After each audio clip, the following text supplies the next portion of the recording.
Ja by som sa na chvíľku vrátil k tej otázke, pán primátor, ktorú ste vy stanovili, že čo sme očakávali od toho rezortu Piešťany. No úprimne ja poviem sám za seba, očakával som niečo viac. Čokoľvek viac. Konkrétne? Čokoľvek viac, ale nie, že tá organizácia bude takto stagnovať. Vy ste aj sám povedali to, že jednoducho treba, aby sa prijímali noví členovia. Áno, aby jednoducho tá organizácia rástla.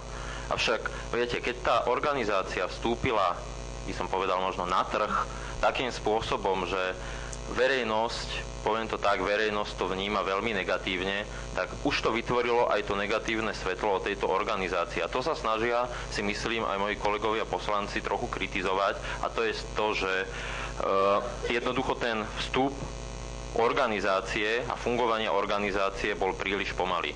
Ja v tomto sa ešte v stručnosti vrátim k tým sociálnym sieťam, pretože som nezachytil vašu odpoveď, pani riaditeľka. Ja jednoducho túto musím to kriticky hodnotiť, pretože vytvoriť stránku, fanpage na Facebooku je bez nákladov, trvá to chvíľku a jednoducho pokiaľ sa nejde ešte do takých väčších rozmerov, áno, platená reklama, a tak ďalej, tak sú to jednoduché banálne veci, ktoré z môjho pohľadu už mali fungovať.